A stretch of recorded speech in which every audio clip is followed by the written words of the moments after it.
What's up, guys? Welcome back to Muscle Minds with Scott Stevenson. I'm Scott McNally. If you've ever been walking through your house, caught your reflection in the mirror, and then got caught hitting a front double bicep, hit the like button. How do you like that, Scott? I think we all have. What's up, man? All of our programming is brought to us by True Nutrition. If you use our code THINK, you'll you'll help to support our programming. Plus, you'll get some awesome, high-quality, third-party tested supplements. Scott and I are back today. Scott's got a bunch more then versus now. Dude, we got a lot of really good feedback on the last episode, all the then versus now stuff we were talking about.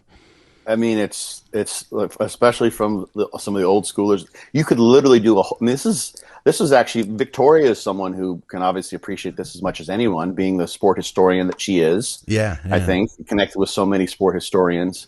Like this is a topic that anyone who's been around for like a decade or more can I think tap into and recognize as being like, wow, there's a lot that's changed. Yeah. Exponentially. It's like technology, which has driven a lot of it. I think things are changing exponentially. Dude, there's a lot that has changed since I started. Like when you say then versus now, I even think about like my first contest prep until today and how much has changed in, 10, 15 years versus, I mean, we could go even further back, 20, 30, because I remember when I was a kid and what things were like back then, watching my parents train and remembering what the gyms were like then compared to what the gyms are like now. I do want to say one thing I want to remember is this isn't just like things were better back in my day. You know what I mean? Because there are some advantages today. You know what I mean? Oh, hell yeah, of course. Yeah. It's funny. It just made me think one giant thing. And I don't even know if we covered this topic or not, but it just popped into my head. I remember, in the early 2000s when I was in Arizona it used to be a Gold's Gym and they changed it. It's been changed a couple of times. I don't know if the gym's even open anymore, but, and I would, if another competitor like came in the gym or kind of became, if I knew someone was a competitor, it was like, oh, wow. Like, it's another unicorn. Yeah. Like we need to like get together and talk and chat because it was such a rare thing. Yeah. And nowadays you pick up your phone, or you look around, there's so many, because there's so many more divisions, there's a multitude of reasons. Yeah. We talked about now they're everywhere. Everyone's a competitor. Yeah. Everyone's competing. And that's neither good nor bad necessarily, but it was such a rare thing to have someone to commune with. Mm-hmm. And the very nature of that, I think changes what's going on sociologically in a group, be it a subculture or not. Where bodybuilding is, with the new divisions especially, is much less of a subculture than it once was. So you think about, pick any sort of endeavor that hardly anyone's heard of, that not many people know about. Like, for instance, I have an electric motorcycle, Zero brand electric motorcycle. So I'm on some groups on Facebook, and electric vehicles are becoming more and more well known, but there's some people that are sort of the OGs of electric motorcycles. I bet that a lot of people know, and there's an electric motorcycle forum, and it's still a very small group. It's very much like how the bodybuilding boards used to be back in the day. Yeah. Like you go to Intense Muscle and the super mods that were there, like Dante and Ken Hill, myself, a few other guys that aren't as well known, probably a lot of listeners, but like on those boards, everyone knew them. I have 20,000 posts on Intense Muscle or something like that. And so that's how a small subculture operates. And now it's very, very different. Yeah. Very, very different in terms of just when you go into the gym. Yeah. So let's dive into this thing, man. I really wanted to start with one you just had added to your monster chart. And that, I know. It's going to be one where I don't want to, this is one of those things where I don't want to come off like we're complaining, but I feel like this is out of our topics. This is one where it would be easy to be like, everything sucks now. Gyms suck, but we're going to talk about gym etiquette. And what gym etiquette used to be versus what gym etiquette is now. And I'm going to try to not come off like an old guy.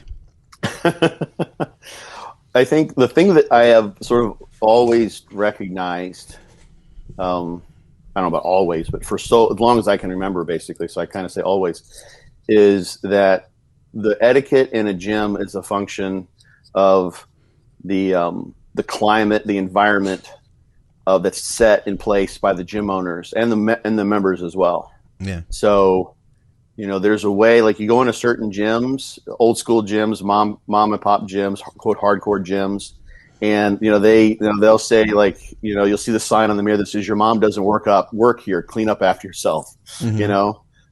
Re-rack your weights unless you're not strong enough to do so. Like there's all sorts of like that kind of like good humor stuff just creates the type of gym etiquette, which I think just makes sense for a gym where we're all recognizing that we're equals there. We're all have ownership in the gym, even if we don't technically financially own the gym. It's our place of getting shit done.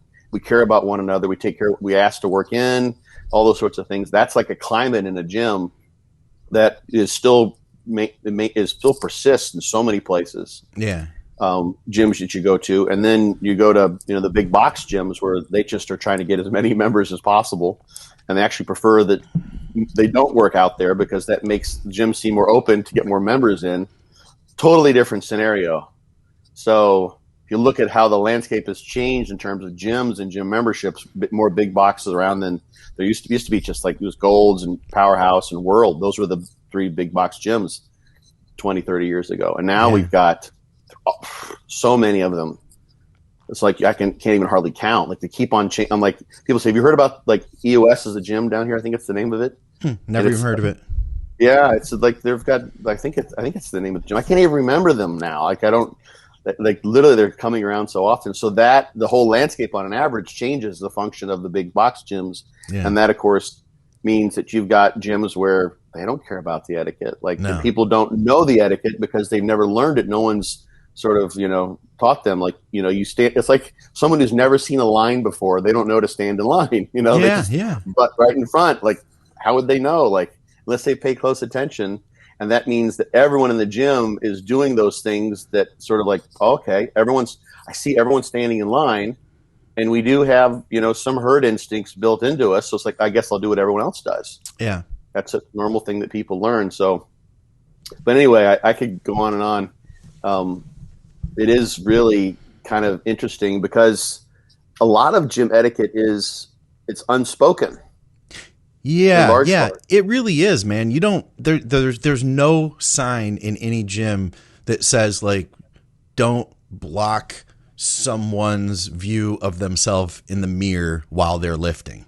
You know what I mean? Because there are some exercises where you do want to be able to see the mirror's there for that, to watch your form. And you'll see nowadays somebody might just like set up shop right in front of you, and there's only 3 feet between you and the mirror, and you're like, "What? I'm trying to do this thing." Like I've never seen a sign that says that. Have you? Yes, I have. Yeah. Huh. And in that gym, on the matting, they painted on yellow lines that says "loading zone only" in front of the dumbbell rack. Huh. Okay. So you pick up your dumbbells, like you literally, and you don't stand there. You don't go and start doing curls or side laterals in like right in front of the rack where you're possibly blocking someone, as well as taking up like 3 pairs of dumbbells on the top and the bottom levels of the rack. Like you've now just commandeered, 12 dumbbells unto yourself because you're standing in the way. No one can go get a dumbbell. No one can use those dumbbells. You're using them all to yourself. Yeah. And that's, I heard this term just the other day, and it totally applies here. I'm piecing this together. It's a very simple notion. There's an empathy gap that occurs. So when you empathize with someone, obviously you have you've lived what they've lived. You have a sense of how they may be feeling. Like, if you've torn a pec and someone tears their pec, you're like, exactly how that felt. Like, what that meant. Like, am I going to be disfigured for life? What's going to happen? All the things that would run through your head. You have the empathy gap is basically 0 because you've experienced that very same thing. And when then we get into larger groups where there aren't so many spoken rules and someone seems different from you or separate from you, which is something that happens just because of the lack of cohesiveness in a big box gym. Like, because it is a big box gym, they just bring the masses in, et cetera, to some degree. You don't tend to empathize with it. You're just functioning as an individual floating around. You're not functioning as a person who's part of that school of fish, part of that group, part of who has co-ownership in the gym. Yeah. you basically, it's more simple, is you don't care about other people in large part, so you don't empathize with the fact that someone might be wanting to use those dumbbells or someone might be wanting to have that mirror space. So there's an empathy gap there. You're just like, you just don't care because you're not empathizing with other people. Yeah, I can see that. Yeah. And I mean, some people don't even know that they could use the mirror, as biofeedback to see if they're asymmetrical. And some people obviously just want the mirror because they want to look at themselves, and the narcissist in them comes out. Yeah. But yeah, that's the thing. There are solutions to that issue, and like that loading zone thing. I remember seeing that. I'm like, this is brilliant. When they put that in, I'm like, this is awesome, and it worked. And what that does too with the and I had a gym rules, and you see some really funny ones in the gyms. Sometimes there's on Etsy, people have put them together. I found them on Amazon. You can kind of make your own, but those gym rules are kind of there, and it's also a nice thing. Not that you like want to be you don't be a stickler for the rules, but it creates a little bit of a leverage for someone to gently suggest to someone that they do things a little differently because they're breaking a rule. So one of the rules is allow others to work in. Yeah. Right. And that just like it's funny because that doesn't even occur to some people, and that's a function of this. Like we're all sort of separate. It's kind of like you never see this happen, but imagine a grocery store where they have a paucity of grocery carts. Okay. So you ask someone, it's like, hey, you mind? Can we share a cart? Share a cart? Yeah. Right? No one would think to do that unless there's like only 2 carts. Imagine like you got a bigger grocery store. There's only like 3 or 4 carts for whatever reason, and there's 2 people who need to do a lot of grocery shopping, and like they've got some physical disability such that they can't carry things in like a hand basket. Right. So they say, hey, I see you need the cart and I need the cart. We'll share it. We have empathy for one another because we have the same situation. It's like, I see you want to train legs hard and I want to train legs hard.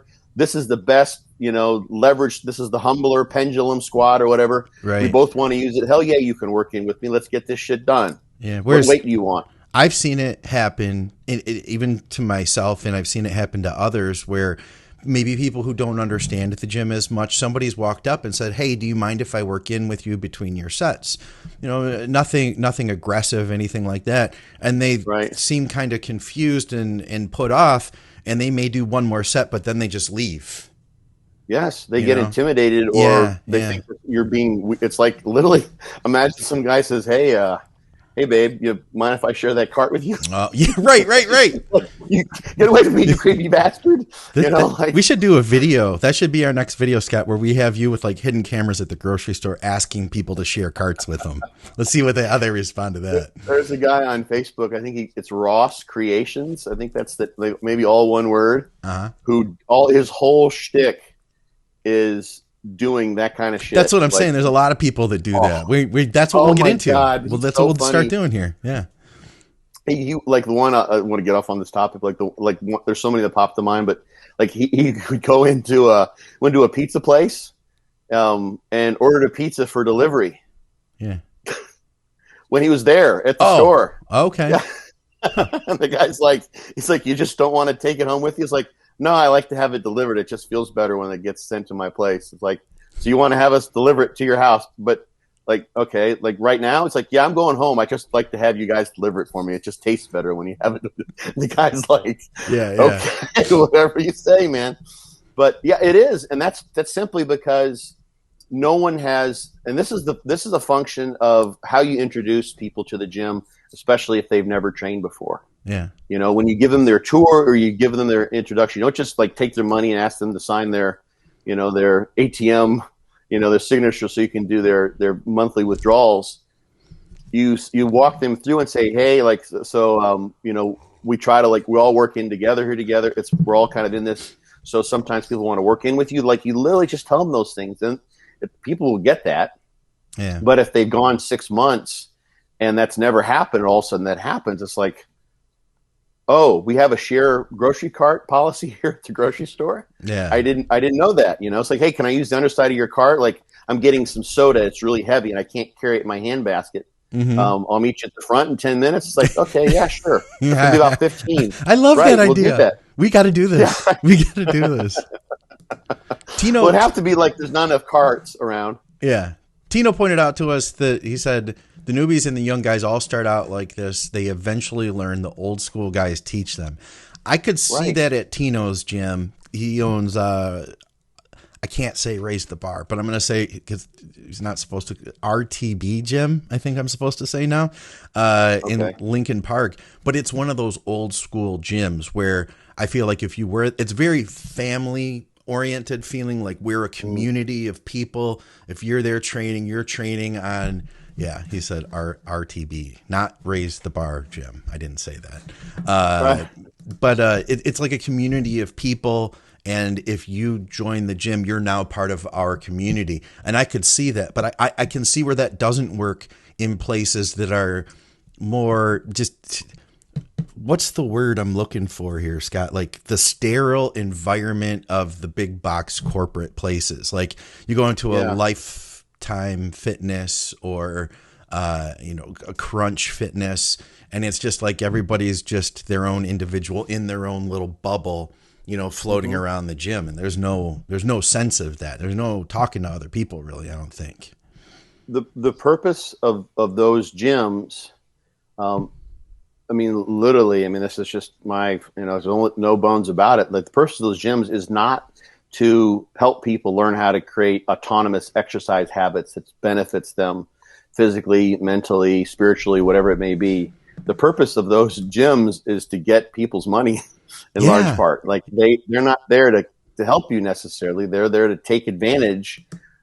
I'm just speaking, this isn't always the case. I know they're owners of franchise gyms, for instance, who have the best intentions in the world. So I'm not like trying to overly stereotype, but that stereotypical big box gym is just there to get you to sign up, and get you, and then so they can get you for a year. This is why so many people have difficulty canceling their memberships and all sorts of things. They're not there to try to teach you these things. Like here's the etiquette. Like people are here to help you. Like if you go to a machine and there's plates left on there, then someone neglected to do that. That shouldn't be the case. And feel free to ask someone to help you take them off if you're like a smaller woman who can't reach the plates at the top of whatever it might be.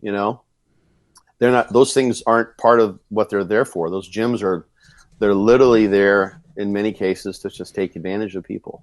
Yeah. There's this little story that people might find interesting. So when I was running my gym, I had to kind of like dig in at one point in time, and I hired some consultants, actually 3 different consultants to help me with the gym. And one of the persons that I interacted with a bit, I didn't really hire this person. We never did anything together. He was suggesting that I drop my membership down to like $8 a month. Wow. I think it's maybe it was in 6.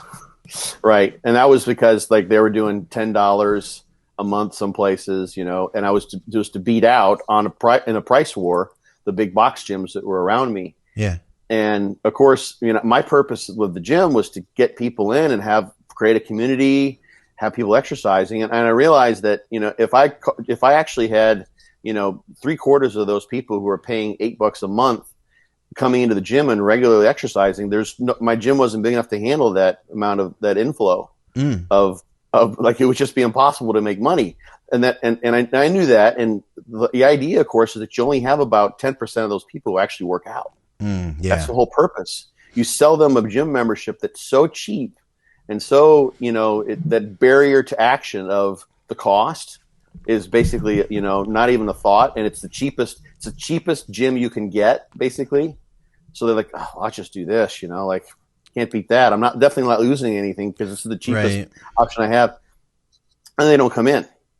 But they know that, someone who's just looking for the cheapest gym option, not for the best gym option, is someone who's easily going to be taken advantage of because they're not able to evaluate the quality of what's going to happen to them when they get in that gym. They're going to just be, kicked in. It's like, okay, sink or swim. And most of them sink. Mm-hmm. So, so the gym etiquette, just like he was saying, the gym etiquette has to be passed along in some way. And I think the gym owners do that. I think the obviously has to be reinforced by the veterans who are nice and cool and, willing to do that. And like at Derek Oslin's gym, there's some young guys that come in there, and a couple of them who follow me on Instagram. And I mean, I love talking to those guys because they're just 2 or 3 years in, and they're like, I can just sense they've got so many messages coming. They're trying to make sense of stuff. Mm-hmm. And I just do my best to at least convey to them my thoughts on things, and they trust me. And they're in a perfect place where they're not being getting a barrage and being bombarded with all these different messages about, what exercises should I use and how slow should I go. We might cover that topic later today. All the various things that can really just confuse you as far as learning from social media and online sources. Yeah. So I can just say, they just know these things. But the thing is that this is the bigger picture, is that I think if in those small gyms, like the small community gyms, like that's more of that's the size of a group where humans do best. We're kind of like meant to be in groups of that size. Yeah. Where you see the same people, you come in at the same time, you're like seeing the same crew, you get to know one another, you say hello, those sorts of things. And that's when that information exchange of the older guys, the vets telling the younger guys, like, just basic things, they're totally cool with that. There was once. All right. If you got another story, I want to hear it, but then we got to move on. Okay. I'm trying to get you going here because we've got a lot more. We've got a lot more topics. Tell your story. Yeah. There was once what, Scott? Oh, this is the North Powerhouse gym, I think, and there was a couple that was in there. Yeah. And I'd seen them a couple times, and the guy knew a little bit more than the woman did, if I recall. This is a while back. Yeah. And we're all in the dumbbell area, and I was resting between sets, or somehow I kind of knew what they were up to, and I'd showed them something previously. They have one of those inverted ab machines in there. You get into the thing, and the whole thing twists upside down. You can do inverted crunches, inverted sit-ups. Okay. And they had no idea what it was. So I showed them how to use it. It's a great ab machine. So I already kind of made a connection with them. And then we're standing over there in the dumbbell area, and there was a guy who was totally in his zone, doing his thing. And I can't remember what it was that he was just in there, like they want to use his bench or they want to use the dumbbell. There was something, and he was being totally cool. He wasn't being an asshole and like commandeering dumbbells or whatever.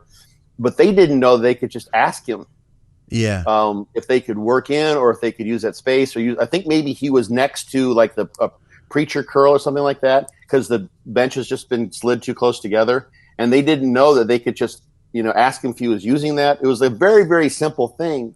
And I just went in and I said, "Hey, are you guys wanting to use that?" And they're like, "Yeah." And there's actually a language barrier too. Okay. They weren't native English speakers. So I just said, "Hey man, are you using that bench?" And he's like, "No, it's all good. You guys can use it." I'm like, "Okay, cool." So I moved the bench over for him. I just mediated that very, very simple interaction. And all of a sudden they were there using that bench or whatever for a half an hour. They did like 3 exercises there or something. That's cool. But they wouldn't have done that. It was, I mean, I try to do that. I don't like to disrupt my workouts necessarily doing that. But when you kind of see that, I do that. There's another person who I just ran into the other day, yesterday as a matter of fact, who always wants to talk to me. He's on my do not talk list, for instance. And I saw him out in public. Yeah. And he's on my. He has so much violated my personal space in the gym. You've talked about him before. Yeah, I saw him out in public. He ran me down in the grocery store. He literally ran me down, and I thought to myself, I could just. He would have once he had me in the grocery store. I don't have any way to squirm out of that, right? Yeah. I don't have another set to go do. He literally, I was laughing because I saw him once and like, oh shit. And I'm going to start I literally walked in, I'm like, I think I'm going to start on this end and go the other way. Yeah. And hopefully miss him. And then I'm like, no, I'm just going to go back around. And he went this way and I went this way and I was trailing him. And then he came back to get me. And then I trailed all the way around. I literally did 3 loop-de-loops in the grocery store.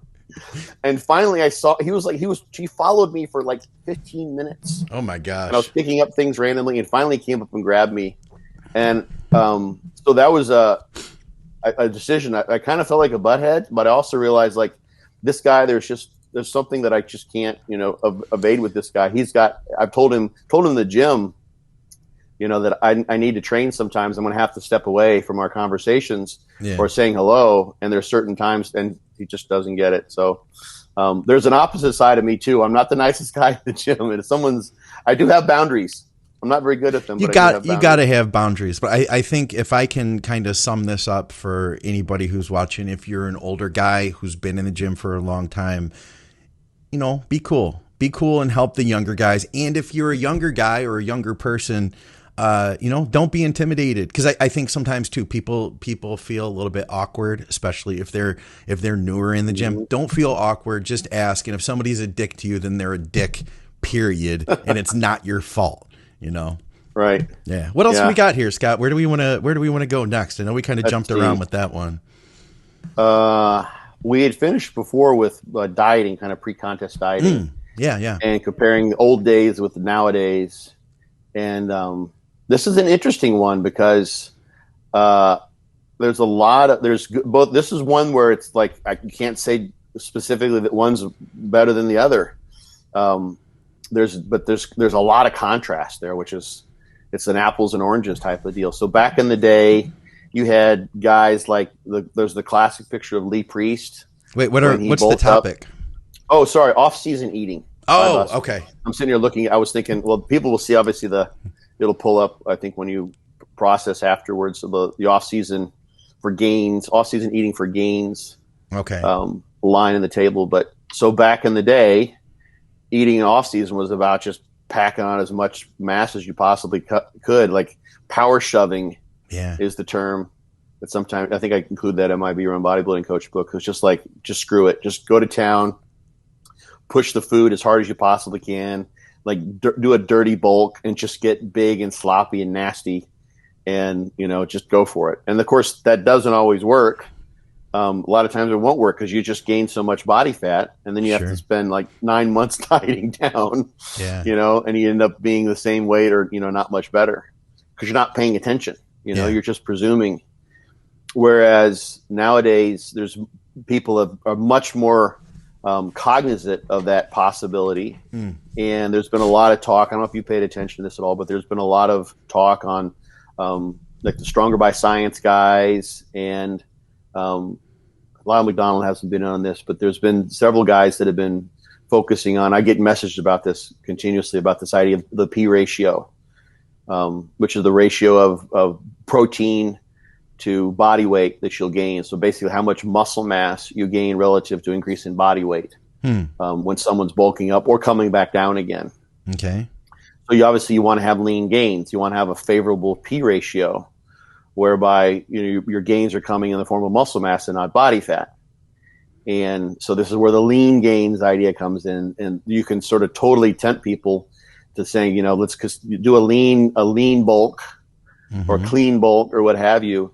And that can be great, but at some point in time, and this is just sort of my take on it, it's a totally individual viewpoint or individual decision to make, is that if you want to get more muscle mass than you've had previously, hopefully you can change strategy so that you minimize body fat that you may have gained previously. You don't want to just be stupid about it, start eating buckets of lard. That's not gonna help you out probably.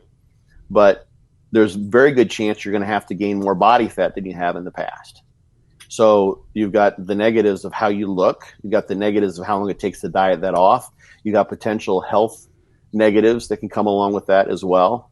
So, but if you want to get more muscle mass than you've ever had, the thing many people miss, and this is a topic for an entire podcast as well, because many of them have been done, is that you can play around with the P ratio idea, and you can look at the idea that P ratio may actually be better the fatter you are or what have you. But and that's a whole line of data that would be a major tangent we don't need to go off onto, but that you need to have some estimate of your body comp relative to where you've been. So are you leaner at 200 pounds or 250 pounds compared to where you once were, to know how much muscle you're accruing as you gain weight and whether it's worthwhile. So if your previous top fat-free mass, which we're going to use as a sort of a surrogate for muscle mass, was 200 pounds, then, and you want to be bigger on stage the next time around, you may need to get to where your off-season fat-free mass is 210 pounds. Sure. And that may mean that you need to go from, instead of being 230 at your peak in your off-season, you may, instead of just 240, meaning you gain a pure 10 pounds of fat-free mass, you may need to go to 265. Yeah. So the P ratio of those extra 10 pounds of fat-free mass isn't great. It's not favorable. I see. But as long as you're doing everything you possibly can, that may just be what your genetic limitations, that may be the only way to get there. Yeah. Is that you have to put that weight on. And if you start to see your blood pressure is sky high, and whatever else you're doing is having adverse consequences, from blood work or what have you, you can't sleep at night. There's a million one things that, could be your limiters that could govern whether you're willing to do that. Then you got to hold back. But you can't expect just to have purely lean gains depending on your genetics and improve year after year without pushing it to some degree. That makes sense. But I think so you got to monitor those things. So somewhere an in-between zone is sort of where it makes sense to me, is be smart. Don't just power shove everything you possibly can. Yeah. But look at your insulin sensitivity, look at your blood glucose, look at your heart rate variability, look at all your recovery issues, look at your blood pressure, all those sorts of things, and see so what's actually happening to my body comp. Am I gaining? Do I have more fat-free mass when I get to this weight? And it's not going to be a pure 10 pounds of fat-free mass. It may be a horrible P ratio, but that may be the only way to get there. Yeah. And like you're kind of saying too, this isn't an invitation to get fat. It's not like we're trying, but right. I do think, when we compare then versus now, I do think that there is more pressure on people to maintain a lean, showable look. People want, and we've probably talked about this here before. I've heard it talked about on a lot of podcasts, that people want to always look ready for pictures for Instagram. And, and if you're successful, listen, I can tell you, man, the last time that I contest prepped, I could stop at any point in the day, any point in a workout, snap a picture and, in a tank top or something. And that picture is automatically going to get a ton of likes, versus if you're not looking lean, it's not nearly as impressive. You have to be really, really big, really big to be impressive for a big out of shape picture. You know what I mean? Yes, totally. Your likes are going to go down. Literally, people live off of that stuff. Their sense of happiness and sense of worth is so related to, how we're judged, and how we're judged by other people relates a lot to social media nowadays. So yeah, it's a struggle, man. And I think honestly that's one of the reasons that smaller divisions are more appealing, because people don't have to push that so far, and they don't have to spend too much time out of shape, They can stay closer to what they've always been. Yeah. There's so many aspects to the psychology. What you're talking about is so true. And that's a function of what we're exposed to. So the really, really big guys who you're just so impressed by their size, you sort of overlook consciously or otherwise the fact that they've got a little more body fat. Those are the pro level physiques that you follow on Instagram, or that come across in the Machiavelli or the all the motivational videos. Yeah, they're not middleweights. They're not off-season middleweights at 215. In large part, no, they're not. So you can't. Here's the thing: a very sort of black and white way of looking at it is, I think generally speaking, that getting leaner and being really shredded is much easier for most people than getting really, really large. Yeah. You can literally butt up against that sort of not only personal genetic limitation, but the limitation for the species of, somewhere around 4% body fat. Most people can get there if they're willing to push. And even if you don't have a whole lot of muscle mass, when you're at 4% or 5% or even just single digit percent body fat, you look badass. Yeah. Because you're shredded. And that's legit too, in my mind as well. It's like someone put in the effort there. That's not an easy thing to attain. Yeah. They did some crazy shit. But someone who's not that big and gets as big as they possibly can, on the grand scale of things, you get to a guy who's like the biggest he can get to is, 205 pounds. And you're comparing him to 300-pound off-season pros. Mm-hmm. He's 2/3 the size, like literally. Yeah. And it's not impressive at all. Yeah. So you can literally, natural bodybuilders can match or beat pros in conditioning. They can compare, but Sure. size-wise, they're like, you got a guy who's on stage over 200 pounds who's a natural competitor, and people are claiming drugs. Yeah. And possibly with good reason. Like that's really, really big. Those are the best in the world, best genetics, training badasses, genetic marbles.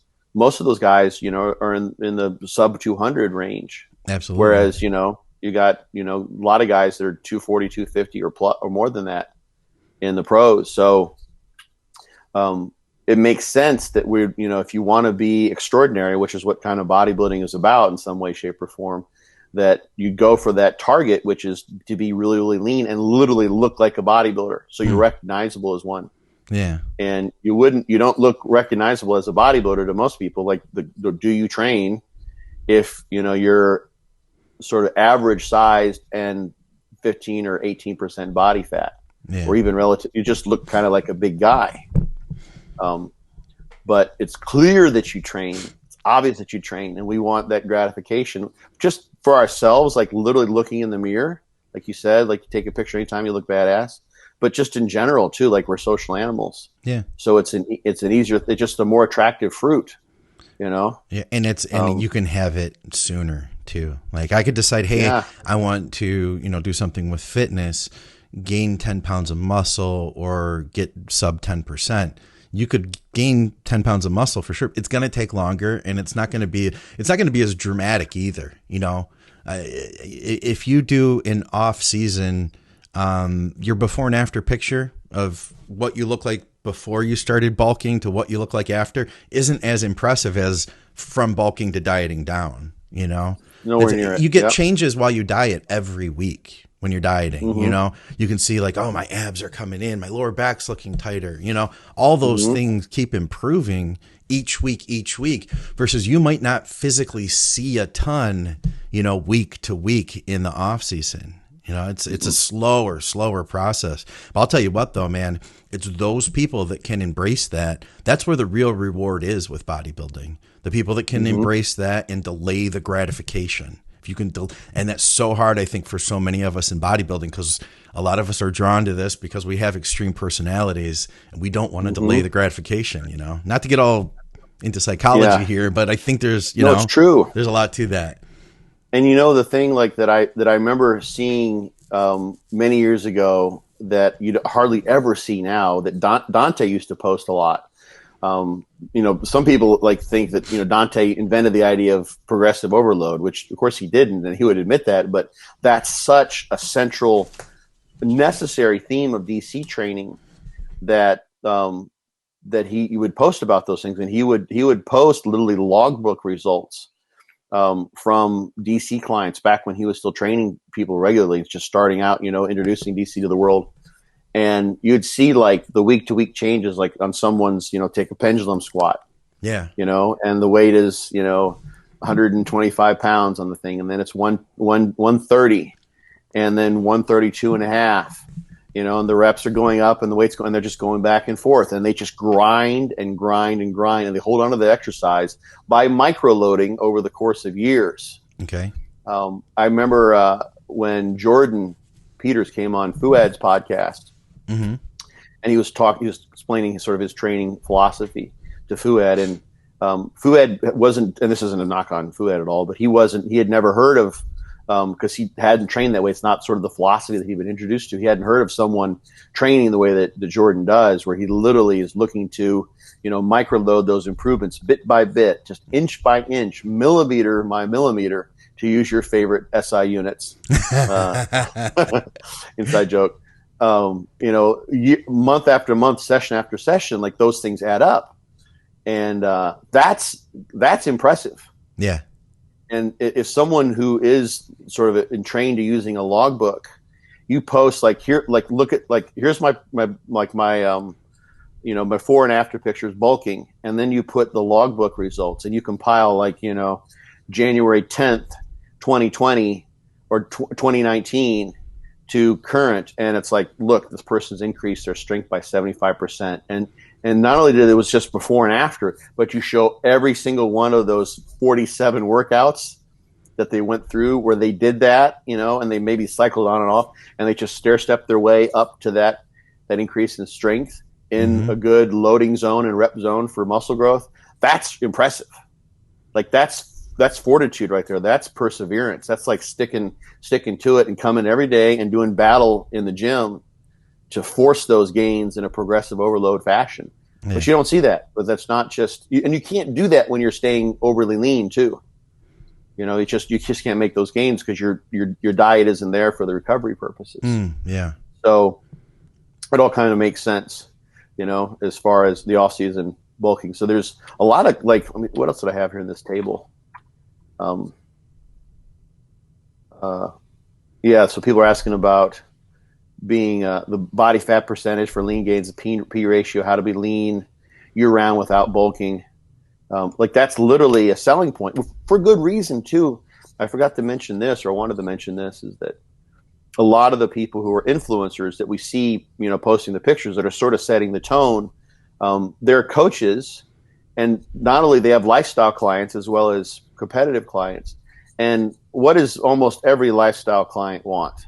Like, what's Abs. Their number one goal? Abs. Yeah, pretty much. Abs and a nice butt. Like, they want to get leaner one way or another, whether a guy or a woman, that's it. Yeah. So that's the goal. So it makes sense. Like, if you post pictures, if you maintain a lean physique all the time, you basically are demonstrating that you can walk the walk and while you talk the talk. Sure. And that's what it's all about. It's now if you're someone who is trying to focus on competitors and gaining size, then you got a different advertising strategy. But if you think about the people listening now, perhaps maybe we've got a different sort of segment here for all of the Think Big podcasts that you have, and mine maybe in particular, but just in general in the whole fitness industry, the whole Insta world, it's mainly kind of lifestyle people who might compete, maybe think about competing, maybe go to shows, but a lot of them are just wanting to be lean and look badass. Yeah. So they want to be leaner. That's what everyone's wanting. So that then perspective, not that that wasn't the case 20 or 30 years ago, I think it still is, but now in the kind of competitive realm where people who are wanting to compete and wanting to become better bodybuilders, have better physiques, they're getting exposed to that generalized mindset of being leaner. Yeah. And when they're trying to take it all in, they're like, there's no one setting that tone for just friggin' go for it with the food, and put it. Like, I remember years ago, another story, sorry, old guy story time. That's all right. We have time for one now. Okay, good. We move to the next segment. Yeah, so let me know when I'm getting close to the buzzer here. We're getting there. We're closing in. I feel like I'm doing my mandatories and I'm about to get the 10-second rule, Oh, shit. Do the most muscular before I run out of time. Thank you very much. Thank you very much. Thank you, number 37. Get the hell off stage. Yeah. We've had enough of you. Got to train with a couple powerlifters back in the day in Arizona. And, we would go eat, and we'd go to what was the name of the buffet? It was an Old Town buffet. Old it was Country? Just one of those Old Country buffet, I think is what it was. Yeah. Okay. Yeah, we had those here too. Yeah. Yeah. I mean, it was like, mashed potatoes and gravy and garlic bread and spaghetti and lasagna, there was chicken, and you could like peel away the breast, but it was like, whole pieces of chicken, half chickens. And those guys they're just wanting to be big and strong. And it was such a good, for the off season, it was such a good sort of mentality to be exposed to. Is like, you don't got to peel the skin off your chicken.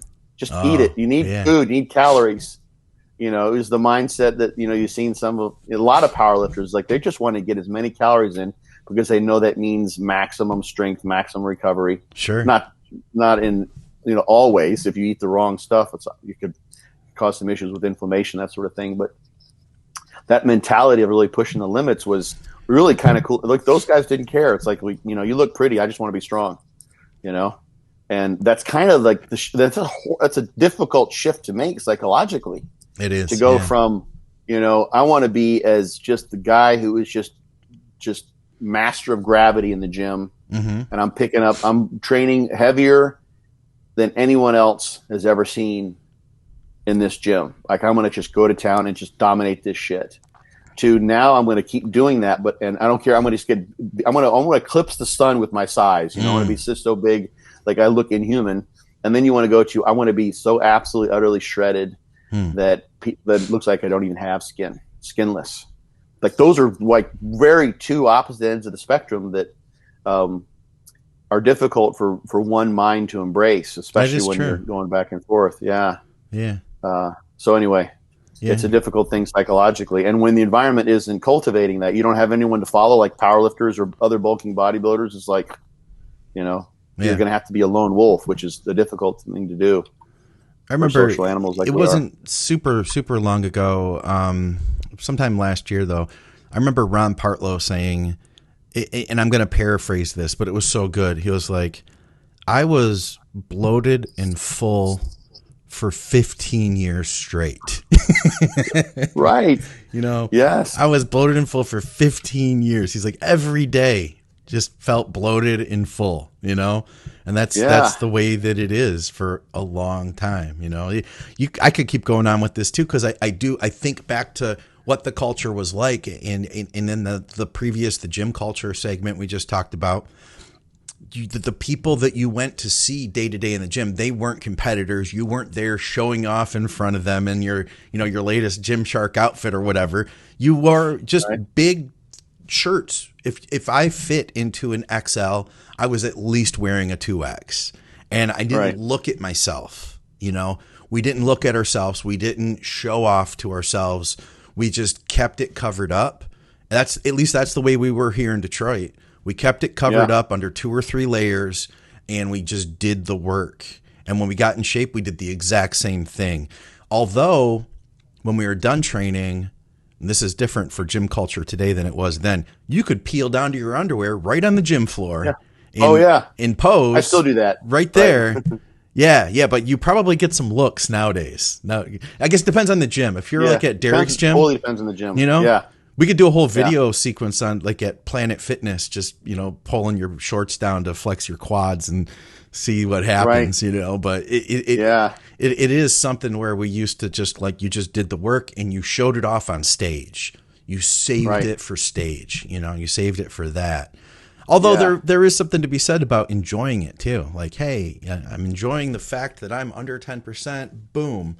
For Instagram, which we didn't do a lot of that. There weren't as many pictures back then, Yeah, and this is like there's such a broad spectrum of kind of mindsets, because there is without a doubt some truth to the narcissism and the egotistical mindset that bodybuilding can that can be part of the mindset that attracts people to bodybuilding. Sure. It's a narcissistic endeavor. You're looking at yourself in the mirror, literally like Narcissus looking at his reflection. Like, that's exactly what you're doing. Yeah. And so there can be, individuals who, like, you've seen this before, someone who is constantly checking themselves out in the mirror. They're always looking, and there's so many reasons that can be happening. One could be literally they actually sort of in somewhat of a subjective fashion are looking at body fat levels, or looking at the physique and evaluating it. And then one other end of the spectrum, this is just sort of an intuitive sense that I get. This it could be because they're showing off, or they're insecure to some degree. Yeah, it's just this total narcissistic endeavor. And one of the things that I think is, and this is just sort of my general, impression, the kind of a litmus test for what someone's perspective is on posing and looking at themselves in the gym, is to the extent to which, like, their posing is actually like true posing practice. Mm-hmm. Whether they spend time, for instance, after or maybe before workout, or generally like actually practicing posing, like in the interview we did with Derek, You know, he practices posing. You know, we did it when I was training with him every day. Yeah. You know, for the last like 8 weeks, we would go and he would, you know, he'd run through the mandatories and I'd offer up some of my thoughts. And, you know, and he'll also in his gym, he'll stop and just take a look at himself too and hit a pose. But he's doing that using the eye of a bodybuilder, right? Not the eye of a narcissist, right? You know, and I mean, I've seen, and you've seen this too, probably at competitions, and I've just know this has got to be the source of this, just because I've seen it so many times. Is there are people who like literally they're sort of they're selfie posing. You can use that term now. It wasn't before the term selfie was around.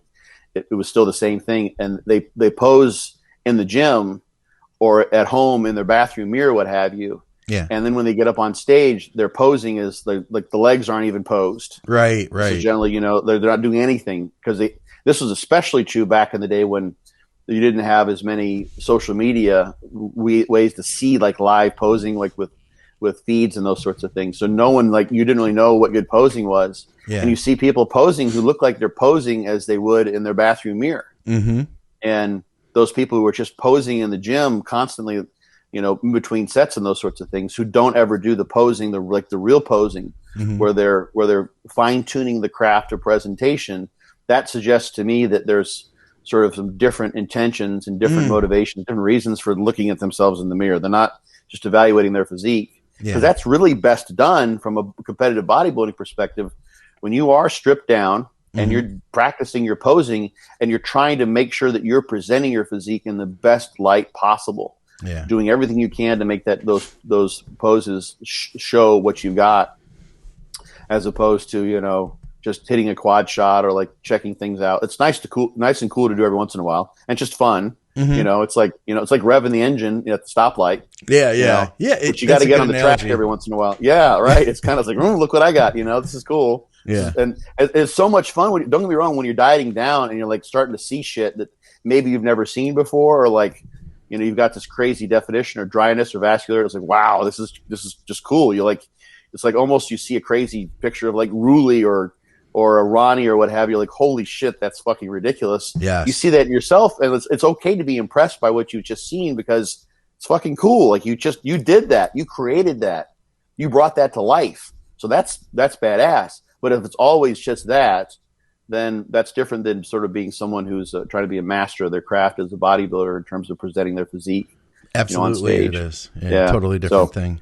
What do we got next year, topic-wise? Well, listen, we're at about an hour here. What do you say if we wrap this thing up and call it a day? Because I know we had some other stuff we were going to do. We got plenty more. Yeah. All right. Well, in that case, guys, of course, check out True Nutrition. That's what I was going to say. Actually, I was going to say check out fortitudetraining.net, and I was also going to say go to byobbcoach.com. You can also go to Amazon and look up Be Your Own Bodybuilding Coach by Scott Stevenson. Awesome freaking book. I prefer the hardcover because it's nice to have something in your hands. Plus, then when you go and you see Scott at the gym, wait for him to finish his set and say, "Sir, doctor, would you sign this for me?" No, don't do that. Don't. I'll sign books. Like, that's no problem with the doctor thing. I was giving Scott shit on that. That was another inside joke, kind of. But don't really do that, or do it, but have your friend record it so I can see Scott's reaction. I'm not that bad with it. I get it all the time. And do check out truenutrition.com as well. Yeah. Scott, as always, it's been a pleasure, my friend. Likewise.